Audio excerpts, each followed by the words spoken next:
네, 가로주택 정비 사업을 시행하기 위해서 어떤 조건이 필요한지에 이어서 또 어떤 절차와 소요 기간은 어느 정도인지 살펴봤는데요.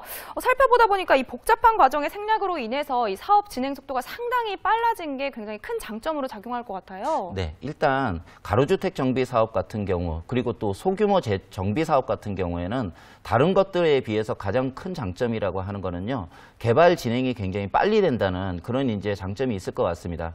우리가 재개발에 대한 지분 이런 부분들을 투자할 때 가장 중심을 좀 둬야 될 것이요. 이 개발이 진행될 수 있는 개발인지 그리고 진행되어서 나중에 개발이 끝나는 것까지가 시간이 굉장히 많이 걸리지 않는지 하는 부분을 유심히 좀 살펴봐야 되는데요. 이런 이제 소규모 정비 사업 같은 경우에는 개발이 절차가 굉장히 간소화되기 때문에 개발이 빨리 끝날 수 있다 하는 이제 장점이 있다. 이렇게 볼 수 있을 것 같고요. 그 이외의 장점들은요. 아무래도 가로주택 정비 사업 같은 경우에는 소규모의 정비 사업이기 때문에요. 투기에 대한 부분들, 부동산의 투기에 대한 부분들에 대한 걱정이 별로 없다. 그렇기 때문에 지금 국토부나 또는 각 지방자치단체에서도 활성화시키기 위해 노력하는 그런 이제 정비 방식이라고 볼 수 있습니다. 그래서 이렇게 이제 가로주택 정비 사업이 진행이 되게 되면요. 각종 건축 규제가 굉장히 완화될 수 있는 장점이 있습니다. 그래서 대지의 조경 기준이나 건폐율 산정 기준, 건축물의 높이 제한 등이 굉장히 완화될 수 있고요. 그리고 부대시설이나 복리시설의 설치 기준들이 심의를 거치게 된다면 완화가 될 수 있기 때문에 굉장히 사업성이 뛰어난 상태에서 사업을 진행할 수 있는 이런 장점이 있을 수 있습니다.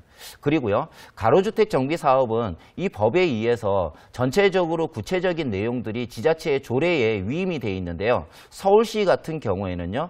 가로주택 정비 사업이 진행되었을 때 초기의 자금들 같은 경우에는 서울시에서 사업비를 융자해주는 그런 이제 장점이 있을 수 있고요. 그리고 서울시 같은 경우에는 만약에 이 사업이 진행되어서 일반 분양을 하는 호수들이 나타나게 되는데 이런 이제 일반 분양들이 미분양이 되었을 때 이 경우에는 SH공사에서 매입함으로 인해서 미분양에 대한 리스크까지 굉장히 상쇄시켜주는 그런 이제 장점이 있다. 이렇게 보시면 좋을 것 같습니다.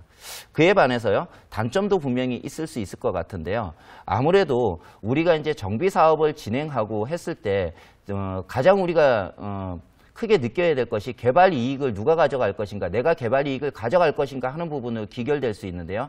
이런 이제 개발 이익들을 취득하기 위한 것들이 이제 투자자들이 붙게 되면 투기의 형태로 나타나게 된다고 볼 수 있습니다. 그런데 이런 이제 가로주택 정비 사업 같은 경우에는요, 소규모 정비이기 때문에 굉장히 기반 시설이 좋아지거나 또는 광역적으로 개발되는 것이 아니기 때문에 자체가 굉장히 이슈가 될 수 있는 이런 이제 사업은 아니라고 볼 수 있습니다. 그렇기 때문에 단점이라고 하면요. 대규모 광역 개발을 희망하는 주민들에게는 부적합하다고 볼 수 있고요.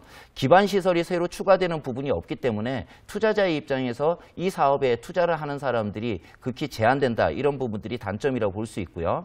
그리고 이제 서울시 같은 경우에는 건축 가능한 층수의 한계가 있습니다. 그래서 서울시 같은 경우에는 조례에 의해서 2종 일반 주거 지역에서는 원래 15층까지 층수가 완화될 수 있는데요. 7층 이하로만 가능하게 되는 이런 이제 단점이 있고요. 그리고 마지막으로는 80%가 넘는 주민들의 동의가 소유자들의 토지 등 소유자들의 동의가 있어야 사업을 시행할 수 있기 때문에 초기에 이 동의를 받아가는 시간들이 굉장히 오래 걸릴 수 있는 이런 단점이 있다. 이렇게 보시면 좋을 것 같습니다.